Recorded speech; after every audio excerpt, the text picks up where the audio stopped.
So I'm very happy and honored to be with you today amongst a distinguished panel who can talk about the business environment in Greece and Germany with great knowledge and experience. And in a time when the global economy, and especially Europe, is facing an unprecedented recession, it is more than timely to give the floor to knowledgeable representatives of the industry and listen to what they have to say, what they want to see from their respective governments and the EU. Germany, on one hand, is called to take bold steps and keep the Eurozone as intact as possible, while Greece is expected to face the highest recession in the Euro area. So this pandemic has also been a great accelerator by creating in just a few months' time the need for a new modus operandi for doing business and investment across Europe. And what we want to do today is to draw from the experience of Germany and Greece and have a discussion that aims to explore the response of governments, businesses, and the EU to the challenges and opportunities that have been created during the crisis. Together with us online is Dieter Kempf, the president of the German industries, or the voice of the German industry as BDI describes itself. Mr. Kempf has a long career from becoming a partner of Ernst & Young in 1989 to chairman of DATEV, which during his tenure, the company grew to one of Europe's largest IT service providers. From 2011 to 2015, Mr. Kempf served as president of BDI's member association, BITCOM, while as of January of 2017, he has been unanimously elected president of BDI. Next to him is his counterpart, Mr. Dimitrios Papalexopoulos, who has been the CEO of Titan Cement since 1996. Titan is one of the oldest industrial groups in Greece, and he has been an executive of the company since 1989. Prior to joining Titan, he was consultant for McKinsey and in New York and Munich. Mr. Papalexopoulos is chairman of the board of the Hellenic Federation of Enterprises, and we are very honored that this is his first public appearance since his election. He's also the vice president of the European Roundtable for Industry and chair of the ERT Committee on Energy Transition and Climate Change. Next is Mr. Michael Tsamaz, who heads the OTE Group. It's the largest telecommunication provider in Greece and in Southeast Europe. He has been in its helm since November 2010, and he's somehow the link between the previous two speakers, having experience in the Greek and German industry, as OTE Group is part of Deutsche Telekom. Under his leadership, Mr. Tsamaz and the OTE Group have managed to streamline its financials, create new revenue streams, and transform into a modern customer-centric tech enterprise. And managing healthy financials have allowed OTE Group to implement a comprehensive long-term investment plan in fiber optic networks, mobile NGNs, ICT, advancing Greece's infrastructure. And the group is focusing today a lot on the new digital era, which we are very interested to hear from him, how the company will move to that era after the COVID-19 pandemic. I'm Eleni Varvitsiotti. I'm a journalist with experience in EU affairs, and I will be your moderator today. But before we start our discussion, I will give the floor to Mr. Henry Bonnet, the director of Konrad Adenauer Stiftung in Greece and Cyprus, who had the initiative together with these two organizations and organized this event today. Thank you, Eleni. Good afternoon and welcome from my side to our online discussion on resparking the economy. It's a pleasure on behalf of the Konrad Adenauer Stiftung to organize this event together with the German BDI and with the Greek CEF. It's our first cooperation with the CEF, and I'm sure we will have, and I hope that we will have a lot more. It's a particular honor to have President Kempf from the BDI and the President Papalexopoulos participate as the keynote speakers. And especially I want to congratulate Mr. Papalexopoulos for his election and for agreeing to appear on his first online event as president here with us today. Thank you. At the same time, I am delighted to have Mr. Tsamaz from OTE there, of course, and last but not least, Mrs. Varvitsiotti. Eleni, thanks so much for moderating.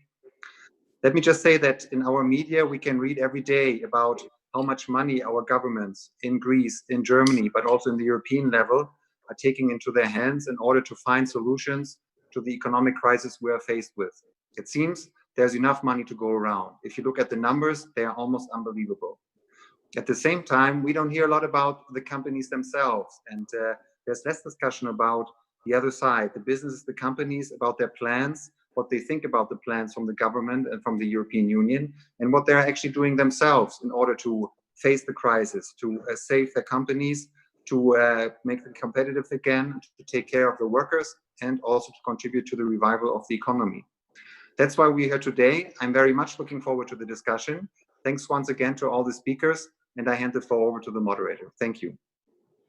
Thank you. I wanted to say to the people, to our viewers, that if they have questions during the discussion, they will be able to send them in the Facebook page of Konrad Adenauer Stiftung or in the YouTube link that you're watching right now. So feel free to send questions, and hopefully we will have time to answer them as the discussion goes on.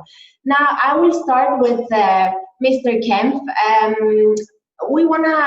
I want you to tell us a bit what have been the measures that the German government took during the pandemic to preserve its industrial sector, and have they been successful? If you can give us some examples and how these new technologies can advance the industry sector. Yeah, thanks very much for the chance to give some insights from German industry or the German Industrial Association to the situation which we all are in now, and how German government and German industry try to solve current problems.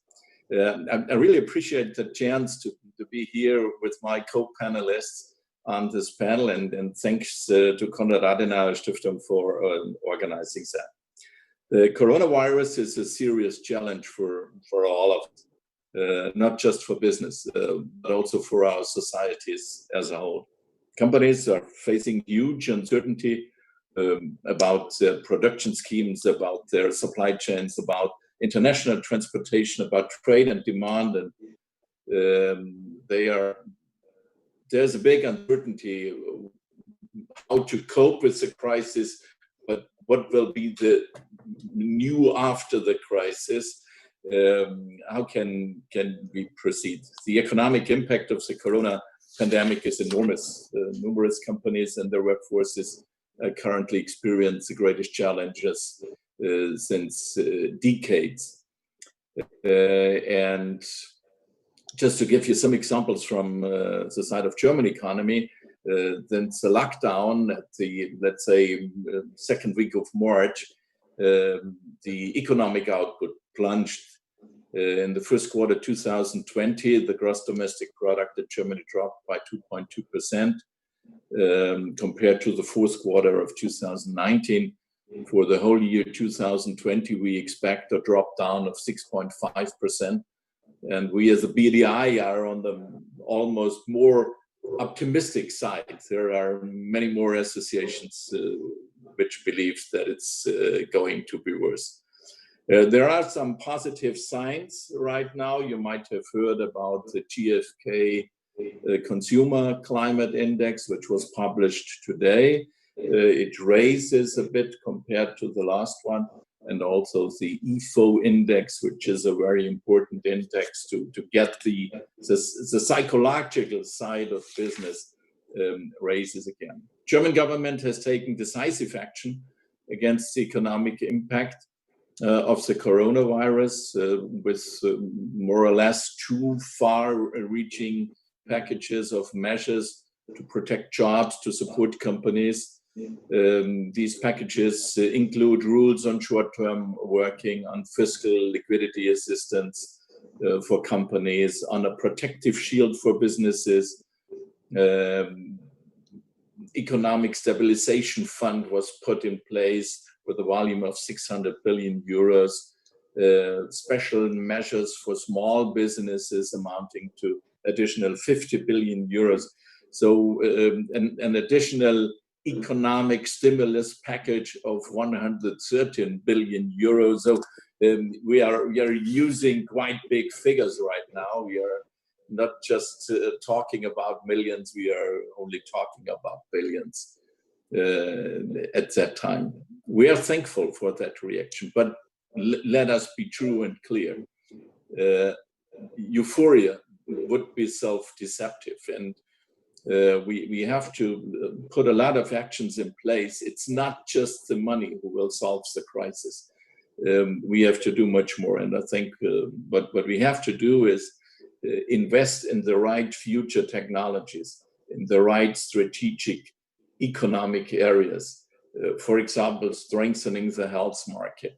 We need a coherent approach, not just in Germany, but also in Europe. And that brings me in a minute to the European side for new energy-saving technologies. For example, the hydrogen market, for reducing green gas emissions and all that stuff. So let's talk a bit, or let me talk a bit about the European side. I think all the 27 member states have been hit, not every one of them in the same manner. And we must acknowledge that the cohesion of the European Union is really being put to a test. Just to give you one example, the first reaction of all the member states when they had their coronavirus cases was closing the national border. I cannot take the reaction, but being 100% convinced European guy, I think it was the wrong measure to do, even if I can understand this kind of reaction, because the virus doesn't stop at national borders. It has hotspots somewhere. We now have one in Germany, but it has nothing to do with national borders. So we really have to think that we have to make this European Union strong. And we know that we will have to face substantial recession, even higher grades of recession in other European member states. So it's something we all have to solve. We have an issue with the so-called Green Deal. We have an issue with the recovery plan. The recovery plan of the EU has a lot of excellent ideas, but I think we have to mingle both. We have to merge the recovery plan with a clever Green Deal, not putting one in favor to the other. And that is something we just can solve together. No single European country can do that. And we should all not forget that right now it's correct to concentrate on the COVID-19 crisis. However, we have other economic crises on this globe right now. The tremendous economic fight between China and the US. We will just have a chance as a strong European Union to defend our place in this, which I should not say game, in this situation successfully. So I'm looking forward to a fruitful debate with our panel. Thanks. Thank you very, very much. I would go to Mr. Papalexopoulos, and I want to ask you if you share that feeling that Mr. Kempf explained about this euphoria that was created by all these measures that the German government took. I mean, do you also feel thankful to the Greek government for the measures that were taken during COVID? And do you agree that it's not about just the money? We will need more measures in order to get over this recession that is ahead of us. Okay, thank you very much, Eleni, and thank you to other people for this opportunity. I'm glad to be on board as well at a time where we are facing unprecedented challenges, as Mr. Kempf pointed out, but also I would point out with recently unprecedented unity within Europe, between Germany and Greece. I think we're reading much more from the same page than in a long time. And that, in my mind, is in many ways encouraging, because starting from the end, if I may, from the points Mr. Kempf made, I think we're all committed Europeans, and the future of Europe at this point in time is at a very important juncture. Europe's position in the world is being challenged like never before from the US and from China, and together I think is hugely important. And I would like to particularly commend Chancellor Merkel for a very politically brave, but I think mature decision to take a big step forward, facing a lot of sacred cows in the German psyche for a long time and take a big and decisive direction towards to make Europe stronger for the future. And I think in my mind that's very encouraging. Now let me come back from that big picture to Greece. If we were holding this conversation just a few months ago, 3 or 4 months ago, we would all be much more optimistic. We have a new reform-minded government. We had good growth. And we finally had the beginning of a return of confidence in the economy becoming much more. Of course, COVID changes all that, and it changes particularly harder for Greece for 3 or 4 reasons, which I think have already been pointed out. First of all, because Greece is more dependent on tourism, and that has already been a harder hit. So proportionally, Greece will have a bigger hit. Second, because Greece does not have as much fiscal space, as much ability to spend as Germany, which had put its house in order. So even though money is available, we must fight that fiscal balance. We can't spend our way out of this completely, so we have to be careful. And finally, because after a decade plus of a very deep crisis, and with our GNP still about 20% below the previous peak in 2008, we have a weakened economy and a weakened private sector and a reasonably healthy but not very strong banking system. So we start from a difficult position. Having said all that, I think we should take at least a minute to celebrate the very successful first phase of facing the pandemic. We had a government that did things right with discipline, and we as a people also showed discipline in this case.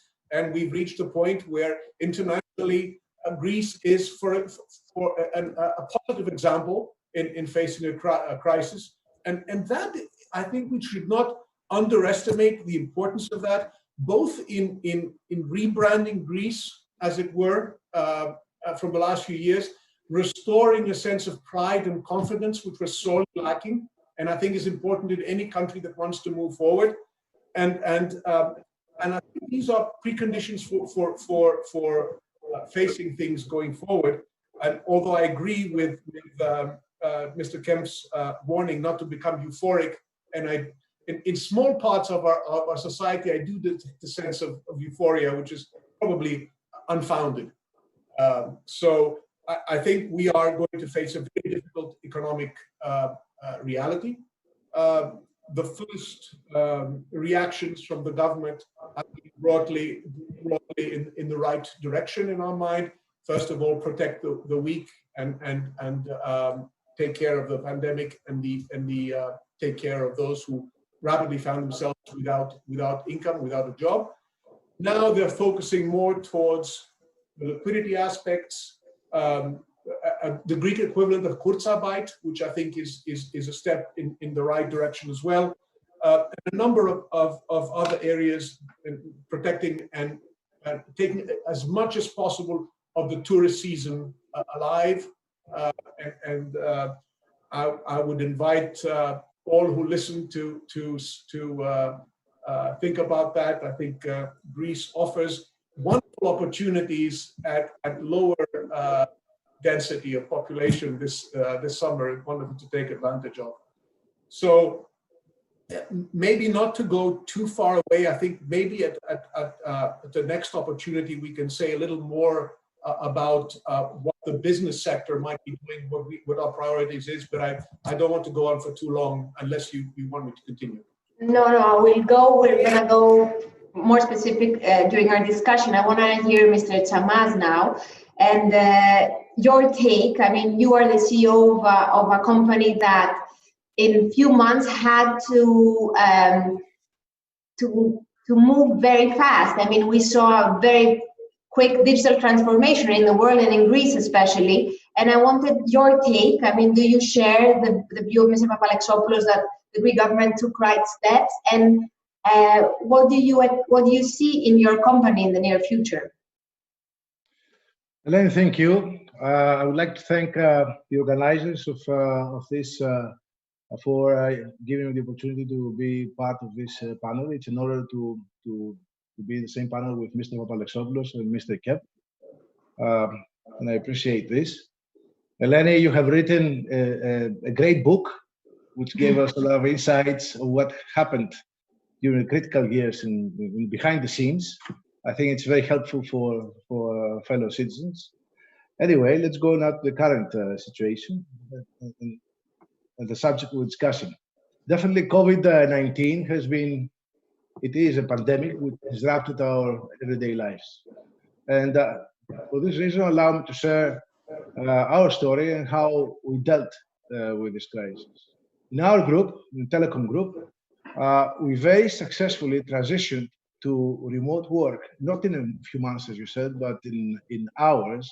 Within 72 hours, right very early during the pandemic, 80% of our working force, which is approximately 13,000 employees, went remotely. And this happened only in 72 hours. At the same time, our networks, which were called to service not only our employees, but the whole country and every citizen who was locked down in his home, they experienced an unprecedented surge of demand. And what I can say, for which I'm very proud of, we were very proud of, is that we managed to respond flawlessly.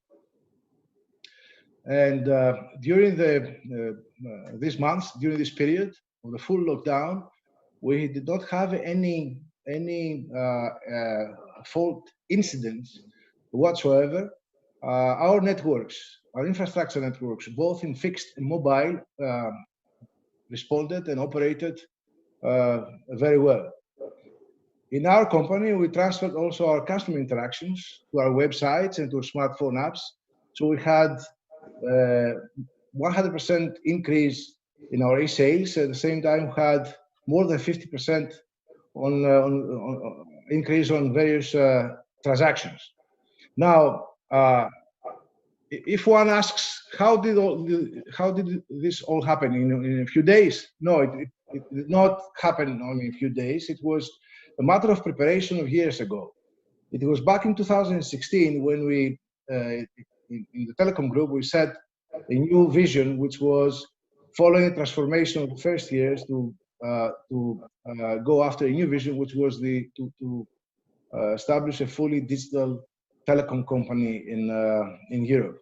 And therefore, we had started preparing for digitalizing all our processes, and not only the internal processes, but also processes which have to do with dealing with customers and also partners or suppliers. Therefore, at the same time, we were investing in infrastructure networks. Therefore, when the pandemic happened, we were ready to service, and we were ready to respond to this demand. Now, in other words, the pandemic acted as an accelerator for our digital transformation. What is very important and very significant to note here is that at the same time, our government and the ministry, particularly the Ministry of Digital Transformation, was ready, was on alert and was ready to respond to all this and also to face this kind of difficulty. So immediately, they started launching various e-services. And this shows also the fact that the preparation had started earlier in the year, and that's why we were not much surprised by what we had to face. Now, regarding the other businesses, most businesses shifted to this new demand model, production model. They emphasized the online environment. Definitely the e-commerce in May grew very much, more than 100% versus last year. The students, the pupils, the schools went remotely. We had all this being conducted online. And at the same time, we saw new approaches to doing business. Common denominator on all this was the telecom infrastructure. it was technology, but mostly the telecom infrastructure, because without telecom infrastructure, this would have not been possible. In summary, for this first part of our discussion, I would say that all businesses will apply the lessons learned from this crisis long after it's gone. So we have things that we can consider as beneficial out of this lesson. So from what you just said, I want to ask Mr. Kempf. I mean, Mr. Tsamaz just said in a very concrete way how many steps this Greek company had to take in order to cope with the COVID and the changing environment and world and the digital working environment that we are now all experienced these past months. And I wanted to ask you if there were any key innovative business responses in Germany, and how do you believe this effect could be amplified from the German government? I mean, do you feel we're going to move forward to a digital world, or we might go back to how things were? Or I'm curious to hear your response. Yeah, thank you. I think if all of us which are not directly in the telecom business are really honest, must say that it was much, much better than we ever expected.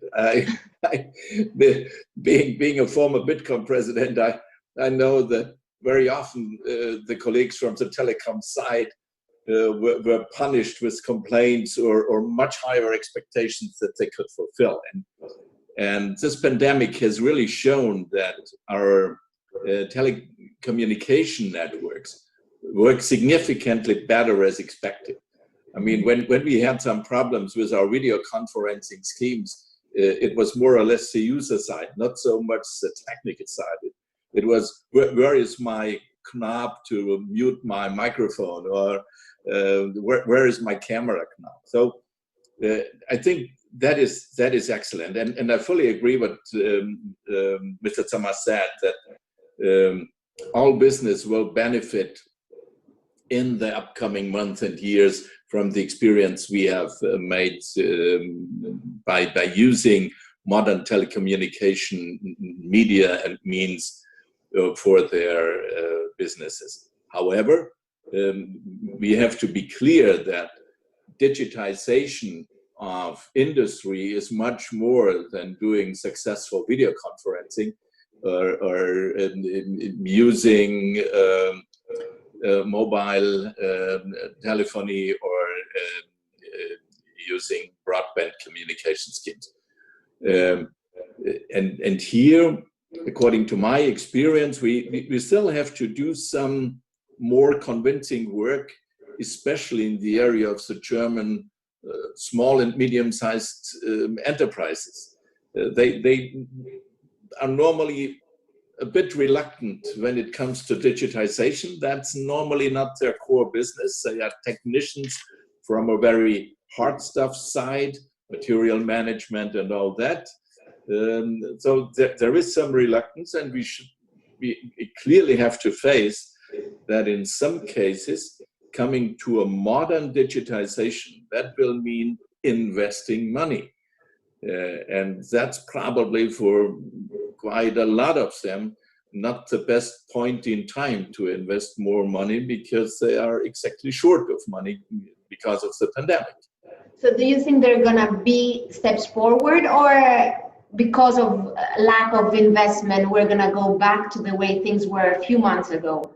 That's one of my most important tasks, to convince our government that it would make sense to help to invest exactly in that area, not just for private business, also for the public side. I mean, we could do a lot by setting the goal.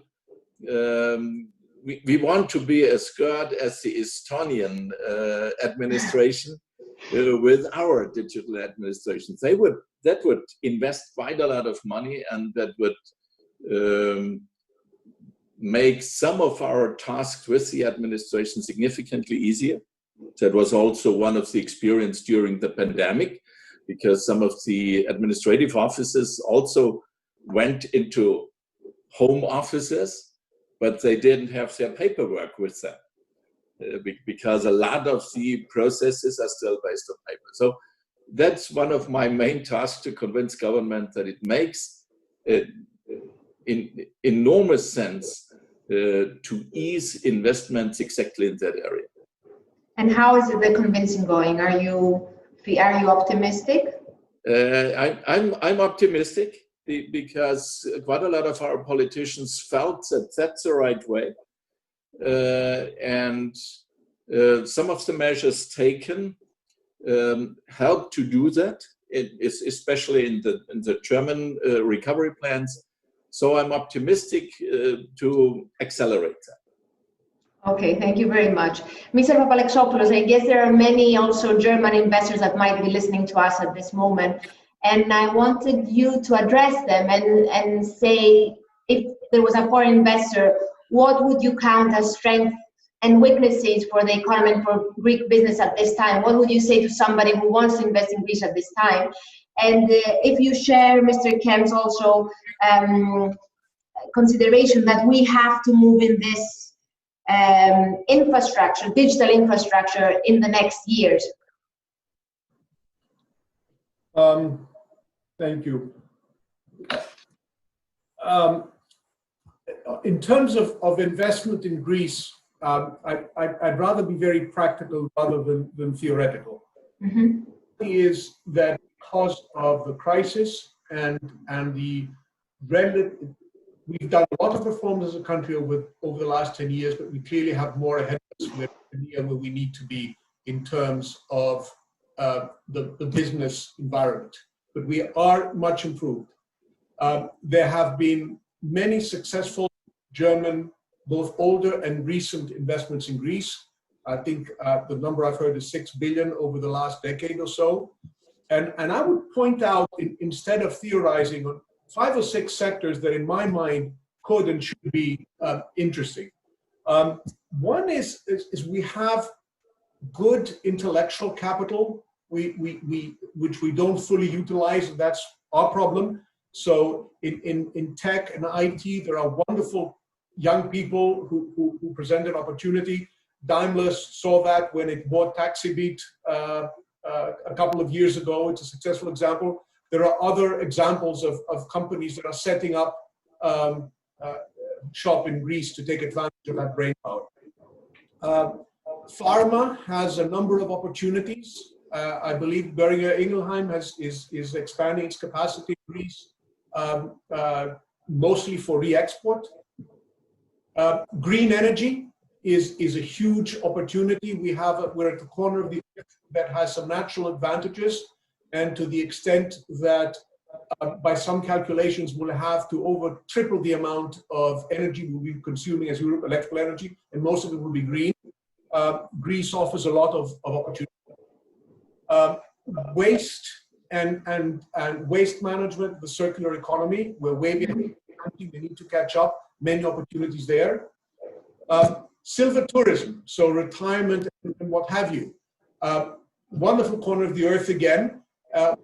One could have argued a while ago, but will I feel safe there? Well, now we feel in some ways safer in Greece than we certainly feel in, say, New York. I'll keep Germany out of it. So there's opportunities there as well. Food and everything that's based on food and food processing, also some wonderful opportunities.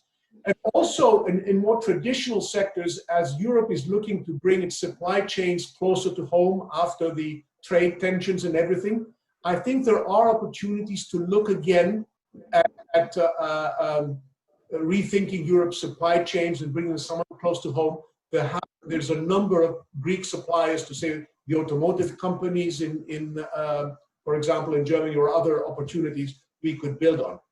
If you put all that together, I think there is opportunity. One of the big challenges Greece faces is that the total investment is only productive is only about 12% of GNP.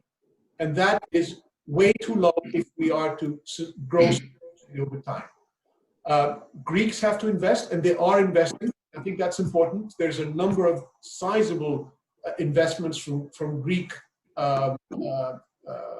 investors and companies.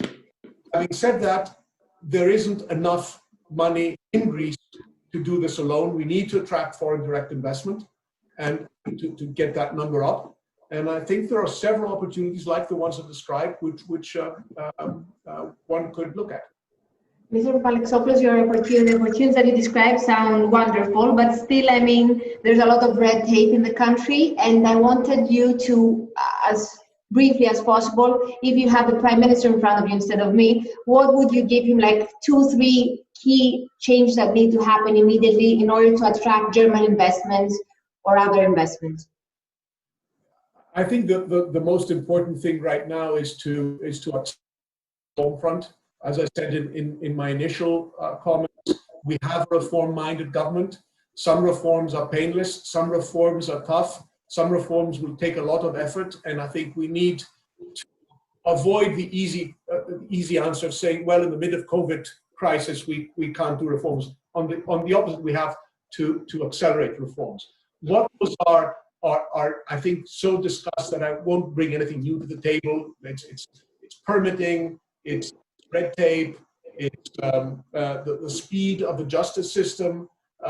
So there's a number of things, and I don't think it makes sense to enumerate them one by one. I think we have a Prime Minister who understands very well, and we also clearly have a society and a public sectors in Greece that, although it has been reformed quite a bit, is clearly still have a need for much further reform. So I think the most important thing is keep pushing for those reforms. We have a unique opportunity now to do it. So that would be one thing. The second thing I would point out, I would tell the Prime Minister is use the money that you will get, those 32 billion, if they end up being 32 billion, wisely. Don't squander them on small things. We have, let's put it politely, a not perfect track record of how we've spent money in the past.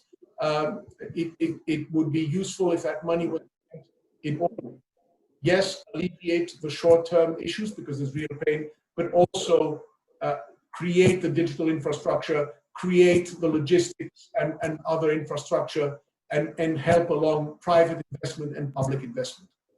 These were two things I would say: reforms and spend the money wisely to increase investment. Before I go to Mr. Tsamaz, I would like to ask Mr. Kempf, as a German representing all these German industries, what the Germans face as problems when investing in Greece. If you could outline a few problems. I don't believe that it was so much the point of view that there were problems investing in Greece. I think the reason why not so many invested money flew into Greece was that it was easier to invest it elsewhere. One of the things Mr. Papalexopoulos just said, the supply chain issue. I think that the last maybe 5 to 10 or even more years, a lot of our considerations when it came to supply chains was based on where is it cheapest. It was not, there were no other considerations. And I'm still favoring a rule-based global economy. So nevertheless, I think we have to use the experience we made during this COVID-19 crisis to rethink whether our multinational supply chain schemes were really favoring what we need as a combination of it must be cost efficient, it must pay for our sovereignty, which is something different like autonomy or autarky. Being sovereign is something different than try to be autonomous or be an autark state. So I think we have to redefine our structures and I would fully agree, which was said, that some of the pharma investments could also be done in other European countries. They must not all be done abroad. A lot of green energy solutions, whatever in whatever combination, could be done in other countries of Europe. So I see a lot of chances as soon as we consider more factors than just where is it at cheapest. Mm-hmm. Okay, thank you very much. Mr. Tsamaz, I want to ask you more about what kind of digital service and infrastructure do you think Greek businesses need, and how fast can these services be provided? And also, if you can also give us your take on the key needed reforms that the Greek government should do to attract foreign investors. Based on this discussion, I think we all agree that there is only one challenge ahead of us, and this is the digital transformation. Digital transformation does not mean that we create a website or install an ERP system.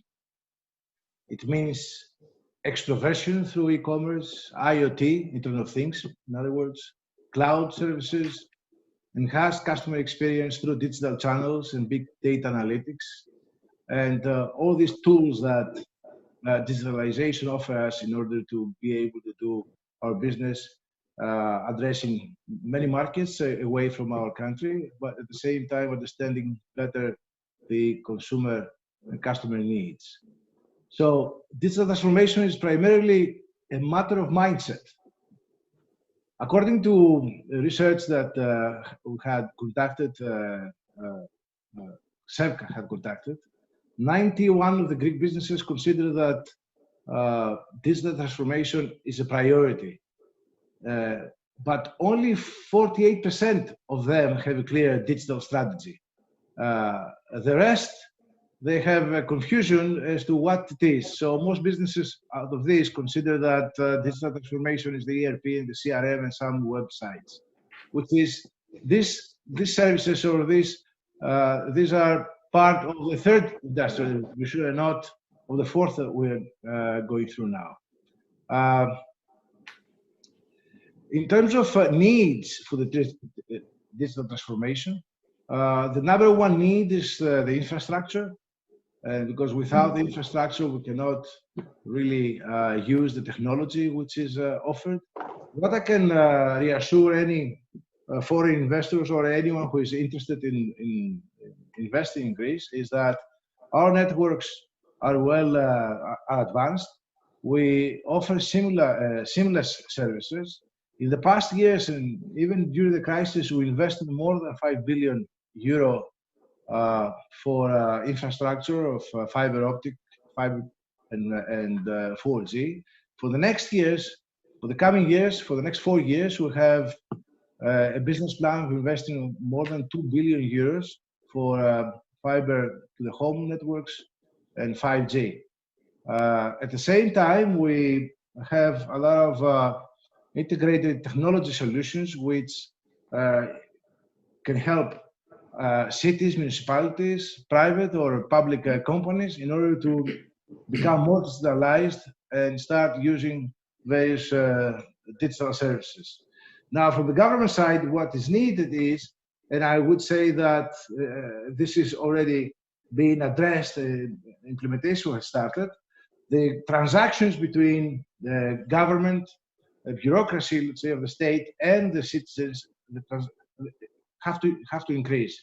The more transactions will happen over the internet, over the e-channels, if I would say this, then the more the businesses will be prompted in start being digitalized as well.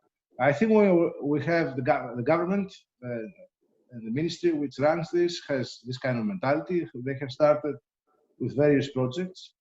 They have quite a few significant projects that they have announced ahead of their plans, and I think we're on the right track. We have to be a little bit patient. However, there is the willingness there. From our part, there is the commitment for investing in the infrastructure and in the technology, the funds that are needed. So I would say that things look quite positive for anyone who wants to invest in the country and take advantage of this kind of technology. So for the Greek businesses, it's very important that every owner of a business, whether it's a small or a medium size or a large one, they have to realize that this transition to the digital age is very critical. They have to focus on the factors that they can affect, and they have to start being educated and grasp any opportunity in order to set up their businesses to be able to compete, to operate and compete in the future. Thank you very much. I would like to draw your attention now to Europe's role in dealing with this whole crisis. And I want to ask Mr. Papalexopoulos if you believe that we are heading for a V-shaped recovery after the COVID, a U-shaped recovery, and is the EU doing enough in terms of funding instruments? We talked about the 32 billion that are for Greece in the recovery plan, if everything works out well and it's being approved by the leaders in the next weeks. And what are your expectations? I mean, Greece is going to get a considerable amount of funds. How should the Greek government use these funds? Well, I will not be drawn into making a prediction. That's a fool. Okay. It's nobody knows. There's so many unknowns, and I think at this point we're all preparing for all eventualities. The shape of the recovery, I think, we'll see how it plays out. There is no playbook for where we are today, so we need to reinvent many things and focus on what we can control. In my mind, we've covered, I think, most of your question already. I'm optimistic that the deal will be approved by Europe in some way, shape, or form fairly soon. I think the information we all have is that the frugal four are going to compromise. I think they raise some fair points, but I think they cannot stop this very important, and they don't want to. I think it's a very important step for Europe. So if this happens in some way, shape, or form, Greece will have 32 billion of amount of money, which needs, as we said earlier, to be spent wisely.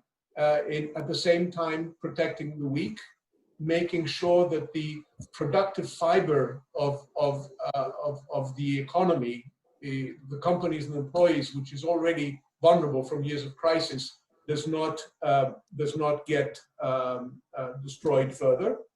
But at the same time, not throwing money away at zombie situations, not trying to just plug holes, but invest in a way that helps the restart and sets the foundation for sustainable growth. So I think a lot of the money has to go to infrastructure for digital, infrastructure for green. A huge area which we haven't touched upon is a re-industrialization of Greece. We at the Federation of Industries have set a goal to see if the Greek economy can go from 10% industry to 15% industry, following Europe's lead, which is trying to go from 15 to 20%. That will have significant multiplier effect for all the economy and will provide more stability and better jobs. So going for an increase of the share of industry in the company, I think will also be very useful. And I was fully subscribed to Michalis's digital imperative, so spending the money. We've been given a big kick in the butt. We are taking advantage of it. I've been very positively impressed myself, and I will add that not just what OTE has done, but also with the Greek public sector. We have a big public sector that's far from perfect. We know that. That's one problem in the country. But in this case, they did a lot of things right, and we have to recognize that. So we have to build on that as fast as possible.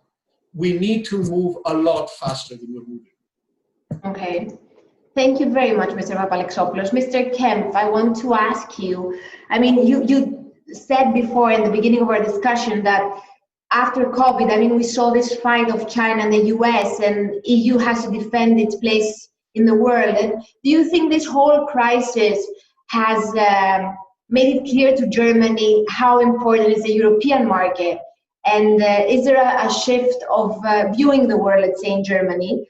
And also, what would you ask from Brussels to what measures would you want to see from Brussels for a quick recovery in Europe and in Germany?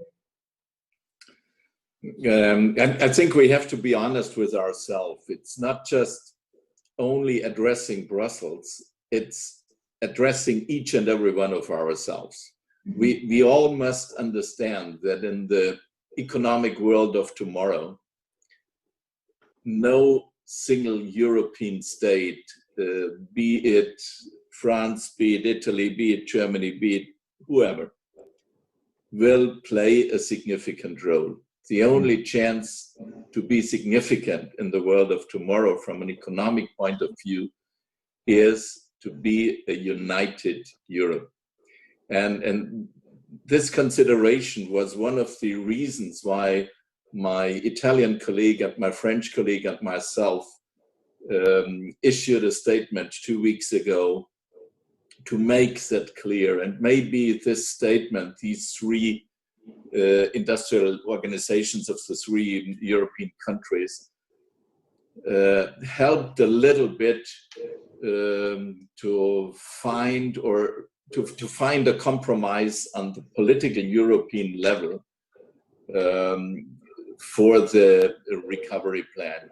I can understand some of the reasons of the Frugal Four and some of their arguments. And let me be honest, even in our German business community, there are some colleagues which are in favor of the arguments of the Frugal Four.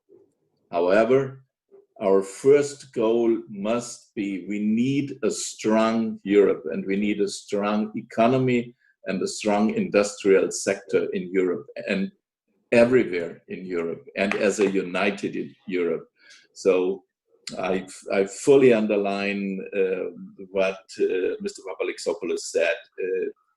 That must be the goal, and I really keep my fingers crossed that we will be able to reach a compromise on Brussels level, and on the decisive factor are the national government. So I hope they will come up with a compromise. Do you feel there's a change in the German sentiment on, spending more money in Europe because Europe is our family and this is where we're going to sell our products and this is how Germany is going to be strong if Europe is strong? I mean, previous year during the financial crisis, it wasn't such a sentiment. Do you think COVID has changed that sentiment in the country? I think it has changed some of the mindsets, because we have to be clear that there is one significant difference between the financial crisis and the crisis we face right now. At the financial crisis, you could try to find your way and ask who was guilty, who has done things wrong, who was not prepared, who has not controlled, and all that questions. How do you want to put that question in the COVID-19 crisis? Who has created that virus? Who has called for the crisis? Who had not paid enough attention? Though from my point of view, that are totally different scenarios, these two scenarios. So that for me is an important issue, that we need a different solution and not the same arguments we had 10 years ago. Whether it's a change in the German political side or not, I know that quite a lot of people feel that it was changed. If it was a change, then it was a change in the right direction. Okay, I like our conversation is very positive till now, so that's very inspiring. I want to ask Mr. Tsamaz, everybody is talking, both our speakers are talking about the digital transformation, and since you are the expert on our panel, I want to ask you, how do you see this digital transformation change our lives day to day in the next 10 years? And some express fear that they might lose their jobs. I mean, that being digital and everything will make many people lose their current jobs. And is that a consideration that one should have? And also, if you can tell us, what would you expect from the EU in order to facilitate this transition? 10 years ahead, so 2030. I mean, in the next, let's say, maybe 10 is a lot, but maybe in the next 5 years. 10 years is not a long period. Okay. 2030 may appear far in the future, but the reality is that the time to act is now. Mm-hmm. As far as I'm concerned, digital transformation is a great opportunity, and will give us will be the cause of many opportunities, despite its adversities. I think Greece can and should unleash a huge potential exploiting the technology and digital transformation. But for this, we have to all work together. All stakeholders, we have to create the infrastructure, we have to design the legal, the state has to design the legal framework and encourage instead of preventing.